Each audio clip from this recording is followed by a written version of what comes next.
आप सभी को राधे राधे, जय श्री कृष्णा। दोस्तों, हम सभी जानते हैं कि वैशाख मास चल रहा है और वैशाख मास यानी माधव मास हमारे लड्डू गोपाल का, हमारे बिहारी जी का मास। इस मास में जो भी हम सेवाएं करते हैं उनका हमें कई गुना फल प्राप्त होता है। और आज की लीला कथा के माध्यम से आपको ठाकुर जी के माधव मास में लगाने वाले 7 प्रिय भोग के बारे में पता चलेगा, जो बहुत आसानी से आप बिना किसी परेशानी के घर पर ही लगा सकते हो। और दोस्तों, साथ ही साथ जो व्यक्ति 56 भोग ठाकुर जी को नहीं लगा सकता, देखिए माधव मास में ठाकुर जी को 56 भोग लगाए जाते हैं। अगर हमारी सामर्थ्य नहीं है, हम 56 भोग ठाकुर जी को नहीं लगा सकते, क्योंकि देखिए 56 भोग जो है वो जुटाने में काफी सामग्रियों की आवश्यकता पड़ती है और उसमें काफी सारा खर्च भी होता है। कुछ लोग ऐसे हैं जिनकी सामर्थ्य नहीं है कि वो इतना बड़ा भोग यानी 56 भोग ठाकुर जी को लगा सके। लड्डू गोपाल को वो माधव मास में 56 भोग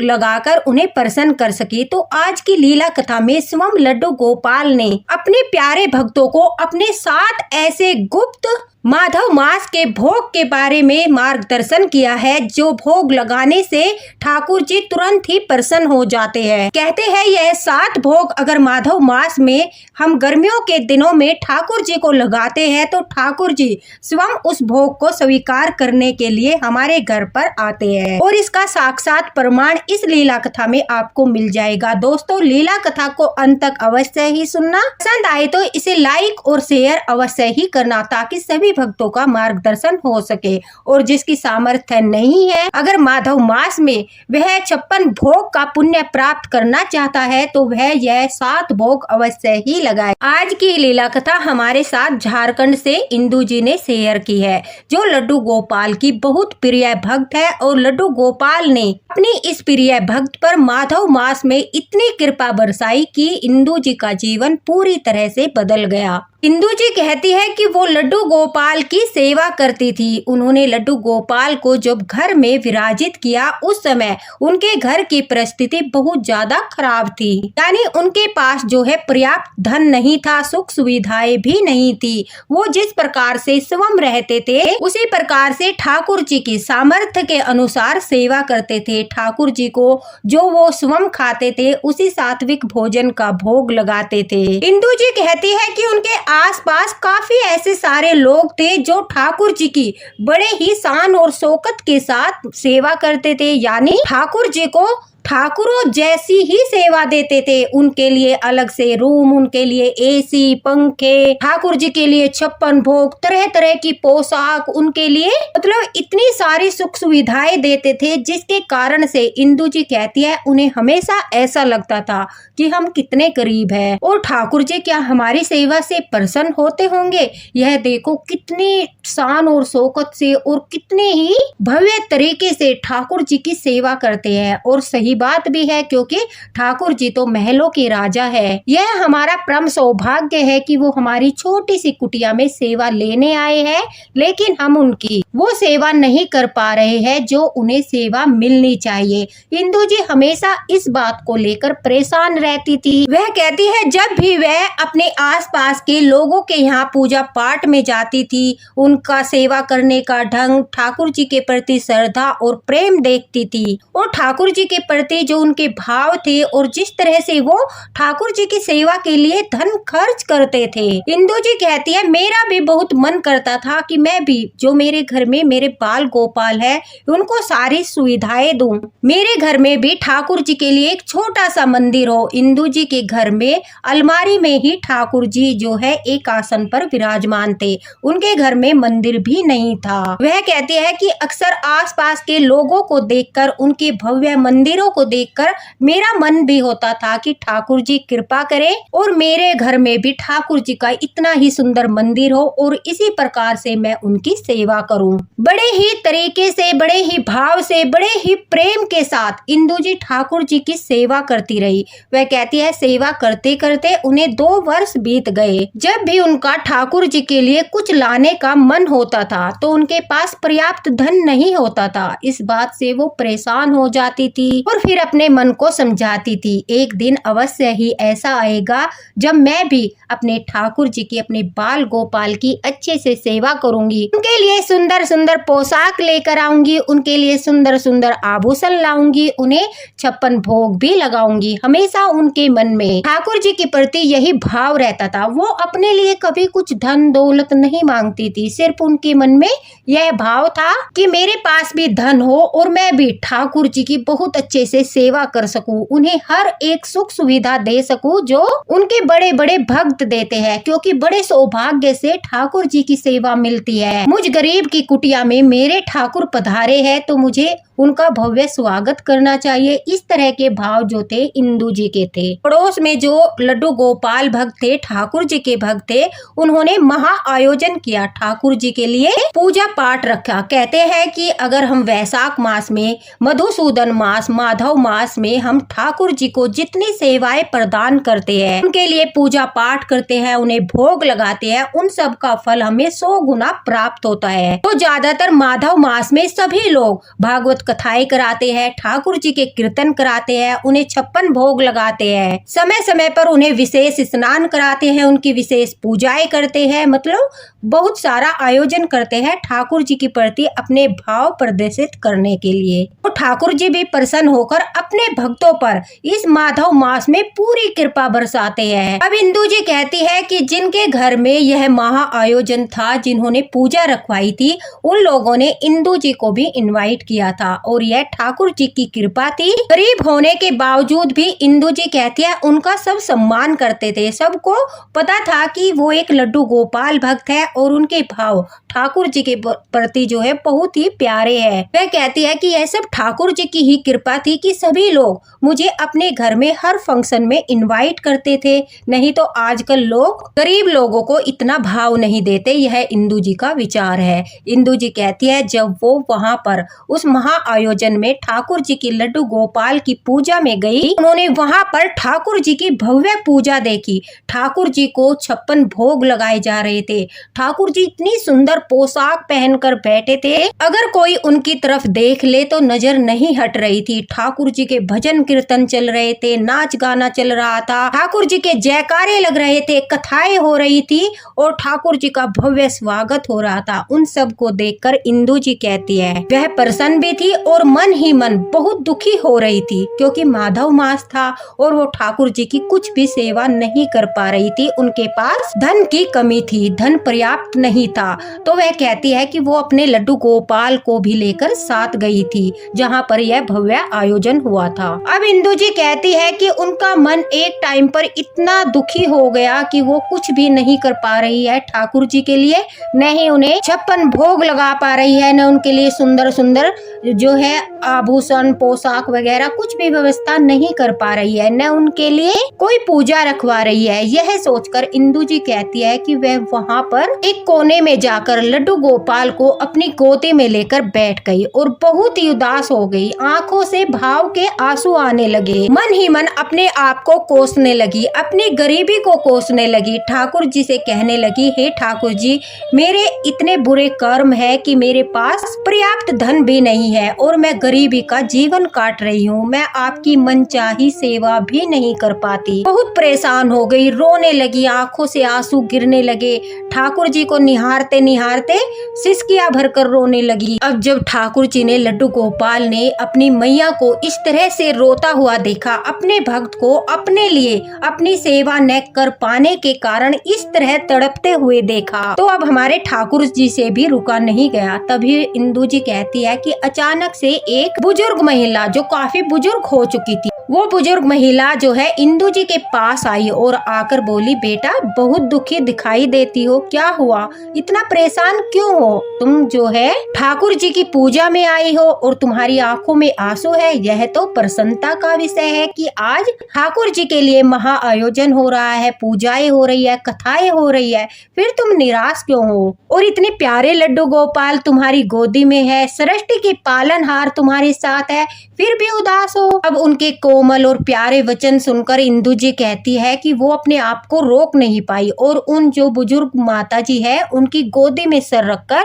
जोर जोर से रोने लगी और कहने लगी, माँ जी देखिए ना, माधव मास चल रहा है, मेरे ठाकुर जी का मास चल रहा है और मैं इस मास में ठाकुर जी को कोई सेवा नहीं दे पा रही हूँ। न उन्हें 56 भोग लगा सकती, न उनके लिए पूजा रखवा सकती, न ही उनके लिए नई नई पोशाक ला सकती। फिर वो कृपा कैसे करेंगे, फिर वो प्रसन्न कैसे होंगे। मेरा भी मन करता है ठाकुर जी की सेवा करने का, लेकिन मेरे भाग्य ऐसे है कि मेरे पास धन नहीं है और उस धन की कमी के कारण मैं अपने लड्डू गोपाल की मनचाही सेवा भी नहीं कर पाती। जब उन माता जी ने इंदु जी की सारी बातें सुनी तो वह मुस्कुराने लगी और लड्डू गोपाल को अपनी गोदी में लेकर बोली, अरे यह भी भला कोई चिंता करने की बात है। ठाकुर जी तुम्हारे साथ है, तुम्हें सेवा का मौका दे रहे हैं, यही तुम्हारा बहुत बड़ा सौभाग्य है। तो ठाकुर जी को ये बड़े बड़े आयोजन, ये बड़े बड़े भोग, 56 भोग वगैरह नहीं चाहिए। उन्हें सिर्फ प्यार चाहिए, आपका भाव चाहिए। और जो ये सेवाएं हम करते हैं, जिनका फल हमें मिलता है, इनसे हमारे घर में सुख और समृद्धि आती है। ठाकुर जी प्रसन्न होते हैं और फिर हमारे घर में सुख समृद्धि का वास करते हैं। इसलिए तुम परेशान मत हो। अगर तुम 56 भोग नहीं लगा सकती तो ठाकुर जी के साथ इतने प्रिय भोग है जिन्हें तुम आसानी से अपने घर पर बना सकती हो। और वह 7 भोग ऐसे हैं जिन्हें ठाकुर जी स्वयं ग्रहण करने आते हैं, स्वयं भोग स्वीकार करने आते हैं। उन 7 भोग के बारे में मैं तुम्हें बताती हूँ। एक बार ऐसा हो सकता है कि ठाकुर जी 56 भोग स्वीकार न करे, लेकिन वह 7 भोग ऐसे हैं कि ठाकुर जी अपने आप को रोक नहीं पाएंगे। जब भी तुम उन्हें वह भोग लगाओगे, ठाकुर जी तुरंत से उनकी सुगंध मात्र से ही ठाकुर जी भोग पाने के लिए आ जाएंगे, क्योंकि वो इनके इतने प्रिय भोग है जिन्हें लगाने से ठाकुर जी बहुत अधिक प्रसन्न होते हैं। और माधव मास में तो अगर तुम यह 7 भोग ठाकुर जी को लगा दोगी तो इस भव्य आयोजन का और 56 भोग का सारा पुण्य तुम्हें मिल जाएगा, क्योंकि उनसे इतने प्रसन्न होते हैं ठाकुर जी। इंदु जी कहती है कि उनकी आंखों में चमक आ गई। उन्हें ऐसा लगा कि स्वयं ठाकुर जी ने उन माता जी को इंदु जी के पास भेजा है, क्योंकि वो परेशान हो रही थी। उत्सुकता के साथ इंदु जी ने अब माता जी से पूछा कि जल्दी बताइए, मेरे ठाकुर जी के वे 7 भोग कौन से हैं जिन्हें पाने के लिए स्वयं ठाकुर जी हमारी कुटिया तक पहुंच जाते हैं। अब माता जी ने बताया। दोस्तों आप भी ध्यान पूर्वक सुनना। अगर माधव मास में गर्मियों के दिनों में ठाकुर जी को आप यह भोग लगाते हो तो ठाकुर जी भोग स्वीकार करने स्वयं आते हैं, और जब ठाकुर जी भोग स्वीकार करते हैं तो उसी पल हमारी किस्मत बदल जाती है। अगर माधव मास में हम ठाकुर जी को सत्तू का भोग लगाते हैं तो उससे ठाकुर जी बहुत अधिक प्रसन्न हो जाते हैं। माधव मास में आप किसी भी दिन, पूरे मास में किसी भी दिन आप ठाकुर जी को सत्तू का भोग लगाइए। अब कुछ लोगों को यह लगेगा कि सत्तू क्या होता है, कुछ लोगों को नहीं पता होता। जो चने की दाल होती है दोस्तों, उसे भूनकर जब हम पीसते हैं, थोड़ा सा मोटा पीसते हैं, उसके साथ में 1-2 दाल का मिश्रण और कर लेते हैं। उन दालों के मिश्रण को चने की दाल में भूनकर हम उसे थोड़ा सा मोटा पीस लेते हैं। अगर आप घर पर सत्तू नहीं बनाना चाहते तो आपको जो है बाहर दुकान पे भी आसानी से वह मिल जाएगा, और ज्यादा महंगा भी नहीं मिलता, उसमें ज्यादा धन की आवश्यकता नहीं होती। उस सत्तू से आप घर पर ठाकुर जी के लिए हलवा बना सकते हो, सत्तू के लड्डू बना सकते हो, उससे आप ठाकुर जी के लिए ठंडाई बना सकते हो। अगर सत्तू का भोग माधव मास में आप ठाकुर जी को लगाते हो तो वो बहुत प्रसन्न होते हैं और आपका भोग पाने के लिए वो स्वयं आपके घर पर आते हैं। दूसरा भोग है खीरे का भोग। ठाकुर जी को खीरा बहुत अधिक प्रिय है। अगर आप माधव मास में ठाकुर जी को खीरे का भोग लगाते हो, जो खीरा होता है दोस्तों, उसे देव की मैया से जुड़ा हुआ माना जाता है, इसलिए खीरे का भोग अगर हम ठाकुर जी को लगाते हैं वो बड़ी प्रसन्नता के साथ खीरे के भोग को स्वीकार करते हैं। तीसरा भोग है पंचामृत का भोग। दही, दूध, शक्कर, शहद, घी और तुलसी दल मिलाकर जो हम ठाकुर जी का पंचामृत बनाते हैं, और उसका भोग हम माधव मास में सुबह के समय ठाकुर जी को, अगर आपकी सामर्थ्य है आप रोज कर सकते हो तो रोज लगाइए, अन्यथा आप एक दिन तो अवश्य ही यह भोग पंचामृत का ठाकुर जी को लगाइए। गर्मी के मौसम में माधव मास में ठाकुर जी को पंचामृत का भोग भोग बहुत अधिक प्रिय है। बड़े चाव से वो पंचामृत को स्वीकार करते हैं। पंचामृत बनाने के लिए आप, अगर आपकी सामर्थ्य है, आपके पास जो है उपयुक्त धन है, तो आप उसमें जो है मखाने डालकर भी ठाकुर जी के पंचामृत को और स्वादिष्ट बना सकते हो। चौथा भोग है खिचड़ी का भोग। माधव मास में ठाकुर जी को जो है खिचड़ी का भोग लगाया जाता है। खिचड़ी हल्का भोजन होता है और ठाकुर जी को बहुत अधिक प्रिय होता है। इसलिए माधव मास में एकादशी के दिन को छोड़कर और द्वादशी में जब तक आप एकादशी का पारण न कर लो तब तक चावल को छोड़कर माधव मास में अगर आप ठाकुर जी को खिचड़ी का भोग लगाते हो तो वह 56 भोग जितना प्रेम से स्वीकार करते हैं उतना ही वो खिचड़ी का भोग स्वीकार करते हैं। अगर आपके पास है तो आप खिचड़ी में थोड़ा सा मक्खन डालकर ठाकुर जी को भोग पवाइए, वे बड़ी प्रसन्नता के साथ ग्रहण करेंगे। दोस्तों, माखन मिश्री का भोग सुबह के समय स्नान के पश्चात अगर आपके घर में माखन है तो माखन मिश्री का भोग भी ठाकुर जी को माधव मास में गर्मियों के दिनों में लगाया जाता है। बड़ी ही प्रसन्नता के साथ ठाकुर जी जो है माखन मिश्री का भोग स्वीकार करते हैं। हम सभी को पता है कि ठाकुर जी को माखन कितना प्रिय है, तो इसलिए माधव मास में अगर आप रोज नहीं लगा सकते तो एक बार अवश्य किसी भी दिन आप ठाकुर जी को माखन मिश्री का भोग अवश्य लगाए। देखना ठाकुर जी स्वयं भोग स्वीकार करने के लिए आएंगे। दोस्तों, मेवा का भोग यानी हम अपने घर पर दूध से थोड़ा सा मावा निकालकर, खोया निकालकर उससे अगर हम ठाकुर जी को कोई भी मिठाई बनाकर भोग लगाते हैं, उससे ठाकुर जी बहुत अधिक प्रसन्न होते हैं। आपको ज्यादा दूध लाकर मावा निकालने की आवश्यकता नहीं है। आप थोड़ा सा दूध लाइए, ठाकुर जी के लिए 5 लड्डू या 5 पेड़े बना लीजिए, उसका भोग ठाकुर जी को प्रेम से लगाइए। बड़े चाव के साथ, बड़ी ही प्रसन्नता के साथ ठाकुर जी उस भोग को स्वीकार करते हैं और आपको माधव मास में एक बार जरूर जो है अपने हाथ से अपने घर में मिठाई बनाकर ठाकुर जी को प्रसन्न करने के लिए भोग अवश्य लगाना चाहिए। दोस्तों, खीर का भोग किसी भी दिन माधव मास में आप खीर का भोग ठाकुर जी को अवश्य लगाए। आप जो है चावल और दूध को मिलाकर ठाकुर जी के लिए खीर बनाए और ठाकुर जी को खीर का भोग लगाए। उस भोग को भी ठाकुर जी बड़ी प्रसन्नता के साथ स्वीकार करते हैं और यह भोग आपको रोज रोज लगाने की आवश्यकता नहीं है। आप जो है माधव मास में किसी भी दिन इस भोग को लगा सकते हो। अगर इस तरह से एक एक भोग करके आप लगाओगे, जैसे कि किसी दिन कोई सा भोग लगा दिया और किसी दिन कोई सा भोग लगा दिया, एक दिन खीर का लगा दिया, फिर 8-10 दिन के बाद आपने खिचड़ी का लगा दिया, माखन मिश्री का लगा दिया, दिन छोड़ छोड़ कर अगर आप इस प्रकार से भी ठाकुर जी को उनके ये प्रिय भोग लगाते हो तो वो इतने ही प्रसन्न होते हैं जितना कि 56 भोग पाकर तो प्रसन्न हो जाते हैं। इसलिए अगर आप 56 भोग नहीं लगा सकते तो आपको परेशान होने की आवश्यकता नहीं है। ये ऐसे प्रिय भोग है ठाकुर जी के जो आप घर पर आसानी से बनाकर ठाकुर जी को जो है पवा सकते हो और ठाकुर जी स्वयं इन भोग को स्वीकार करने के लिए आपके घर पर आते हैं, आपके भोग को पाकर प्रसन्न होते हैं और आपको अपना आशीर्वाद देते हैं। माधव मास में ठाकुर जी को रोज आप तुलसी का भोग अवश्य लगाए। अगर रविवार है, एकादशी है तो आप पहले दिन ही तुलसी पत्र तोड़कर रख लीजिए। मंगलवार है तब सोमवार के दिन आप तुलसी पत्र तोड़कर रख लीजिए। तुलसी जो है कभी भी बासी नहीं होती, इसलिए आप एक दिन ही बहुत सारे पत्ते तोड़कर किसी पात्र में रखकर उन्हें कई दिनों तक इस्तेमाल कर सकते हो। माधव मास में ठाकुर जी को तुलसी भोग के बिना अगर आप भोग लगाते हो तो ठाकुर जी इतने प्रसन्न नहीं होते। उनके हर भोग में तुलसी दल अवश्य होना चाहिए। अगर आपके पास तुलसी पत्र नहीं है तो तुलसी की माला ले लीजिए, तुलसी की सूखी लकड़ी ले लीजिए, लेकिन तुलसी का भोग में होना अत्यंत अनिवार्य है। उसी से ठाकुर जी जो है हमारे भोग को स्वीकार करते हैं। अब इंदु जी कहती है जब उन्हें इन भोग के बारे में पता चला तो एकदम से उनके मुख पर प्रसन्नता आ गई, क्योंकि वह धीरे धीरे एक एक करके सभी भोग ठाकुर जी को लगा सकती थी। और जब उन्हें पता चला कि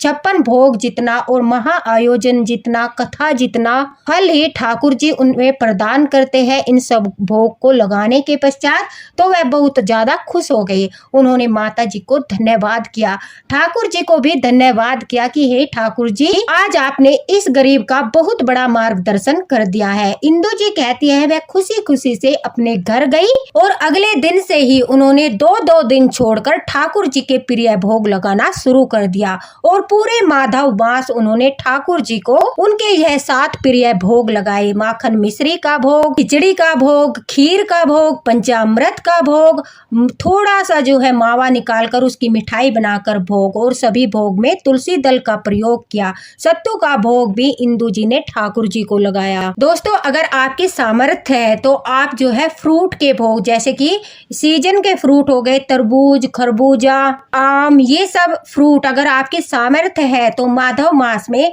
इन फलों का भोग भी ठाकुर जी को लगाया जाता है। इसलिए गर्मी अधिक होने के कारण माधव मास में ठाकुर जी को गन्ने के रस का भोग भी लगाया जाता है, जिससे बहुत ज्यादा सुख समृद्धि घर में आती है। ठाकुर जी प्रसन्न होते हैं, माता लक्ष्मी भी प्रसन्न होती है। आप किसी भी दिन रविवार, एकादशी, द्वादशी और मंगलवार को छोड़कर तुलसी माता को भी थोड़े से रस का भोग लगाते हो तो तुलसी माता भी बहुत अधिक प्रसन्न होती है और आपको धन संपत्ति प्रदान करती है। इंदु जी कहती है जब जब वो ठाकुर जी को भोग लगाती थी तो ठाकुर जी उनके साथ लीलाएं करते थे। एक दिन ऐसा हुआ कि इंदु जी ने ठाकुर जी को पंचामृत बनाकर भोग लगाया। इंदु जी कहती है कि भोग लगाने के पश्चात जब वह कुछ समय के बाद मंदिर में ठाकुर जी के पास से पंचामृत का भोग लेने गई तो वहां जाकर जब उन्होंने देखा तो उन्हें बड़ा ही आश्चर्य हुआ। वह कहती है कि जिस पात्र में यानी जिस छोटी सी लुटिया में उन्होंने पंचामृत का भोग लगाया था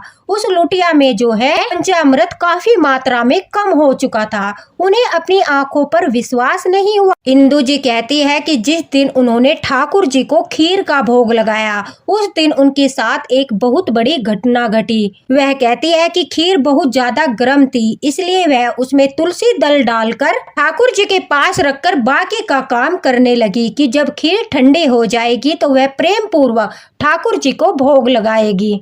उन्होंने खीर को हल्का सा, वह कहती है कि जाली से ढककर रखा था, लेकिन कुछ समय के पश्चात वह कहती है कि जब वो मंदिर में भोग लगाने के लिए आई उन्हें ऐसा लगा कि अब खीर ठंडी हो चुकी है, ठाकुर जी को भोग लगाना चाहिए। तो जब उन्होंने मंदिर में प्रवेश किया वह कहती है कि उनकी आंखें फटी की फटी रह गई। उन्होंने देखा कि जो जाली उन्होंने खीर के पात्र पर ढकी थी वह जाली जो है एक तरफ गिरी हुई है। ठाकुर जी के मुख पर चावल का दाना लगा है, खीर के चावल का दाना लगा हुआ है। यह देखकर उन्हें अपनी आंखों पर विश्वास नहीं हुआ। ठाकुर जी ने प्रमाण छोड़ा था कि वो इंदु जी के भोग से प्रसन्न है और उन्होंने भोग स्वीकार कर लिया। कुछ लोग जो है इस बात पर विश्वास नहीं करेंगे, लेकिन कुछ भक्त ऐसे हैं जिनके साथ ऐसी लीलाएं होती है। ठाकुर जी ऐसी लीलाएं करते हैं, उन्हें अवश्य ही विश्वास होगा। इंदु जी ने अपना अनुभव और अपनी लीला कथा को शेयर करते हुए यह भी कहा है कि जो भक्त ठाकुर जी पर विश्वास करते हैं और उनके सामर्थ्य के अनुसार यह 7 भोग माधव मास में ठाकुर जी को समर्पित करते हैं तो उन्हें भी लीलाएं देखने को अवश्य ही मिलेगी। ठाकुर जी कोई न कोई लीला अवश्य ही करेंगे, प्रसन्न होंगे। इंदु जी कहती है कि मेरे पति का काम भी अच्छा चलने लगा, हमारे घर में धन की कमी दूर होने लगी। मेरे पति खुश होकर मुझे ठाकुर जी की सेवा के लिए बड़ी प्रसन्नता के पास स्वामी धन देने लगे, जिस धन से मैं ठाकुर जी की मनचाही सेवा करने लगी। सबसे पहले जब मेरे पति का अच्छा काम चला और उनकी पेमेंट आई तो मैंने अपने ठाकुर जी के लिए छोटा सा बहुत प्यारा सा मंदिर बनवाया। धीरे धीरे ठाकुर जी ने मेरी सारी इच्छाएं पूरी कर दी।